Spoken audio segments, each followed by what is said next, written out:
Welcome back to the channel. Today's video is going to be a response to a tag I received from my good friend Gunwild1. His tag requested that I show 6 firearms that I'm glad I own, and perhaps add a bit of backstory behind each one. It sounded simple enough to do until I thought about it a bit more. In truth, I'm glad to be able to own every firearm I have, but the request was to show 6 firearms that I'm glad I own. Okay, this big Richland's Arms 10 gauge Magnum would certainly qualify as one of those. I picked this up back in the late 1970s. Back in the day, this big side-by-side Magnum helped offset quite a bit of my grocery and utility bills. In those days, fur prices were high and a fella could make extra spending money on the side selling hides. Fox hide fetched particularly good money, which was too good to pass up. A big shotgun like this can reach out and down them on the run if necessary. Less likely to miss, you might say. Nevertheless, this old cannon has certainly earned its keep, and I'm glad I still own it. Another firearm I'm glad I own is this vintage Remington 870 Wingmaster. Couldn't begin to tell you how many turkeys, quail, and dove this shotgun has brought to the table over the years. Never did spend too much time shooting clay birds with it. No matter how you cook or season those things, they're just too damn hard to chew. That aside, a lot of fond hunting memories are always going to be attached to this shotgun, so I guess I'm glad I own this one too. Another firearm I'm glad I own is this classic muzzleloading buffalo rifle. This reproduction rifle was made by Zoli & Company in Italy and imported by Navy Arms.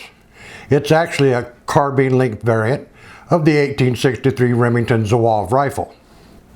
65 grains of black powder pushing a 505 grain mini ball down range is quite capable of downing anything that roams the North American continent. A 58 caliber mini ball is a devastating chunk of lead, capable of smashing its way through just about anything it hits, which is why it's also been used with good effect on large African game. On your next big game hunt, try leaving your centerfire rifle at home and take a black powder muzzleloader into the field with you. You're likely to come away from that experience with a whole new appreciation for our forefathers, our hunting heritage, and for our right to keep and bear arms. Another rifle I'm glad I own is this Ruger Model 77 chambered in .22 Hornet. My wife and I have compared notes and agree that this rifle rates very high on both of our favorites lists. I'll be uploading a review of this excellent varmint rifle pretty soon, so I won't go into it all that much right now, other than to say, if you have one, you already understand why I'm pleased to own it. As my 5th and 6th choices, I'm going with this pair of 45 caliber 1873 Colt Generation 1 reproductions. Generation 1 Colt revolvers were actually designed to fire black powder cartridges. The 45 Colt cartridge would eventually transition into the smokeless powder version we know today. These revolvers will of course fire modern smokeless cartridges, but I prefer to hand load my own black powder rounds. Just add that little touch of period authenticity.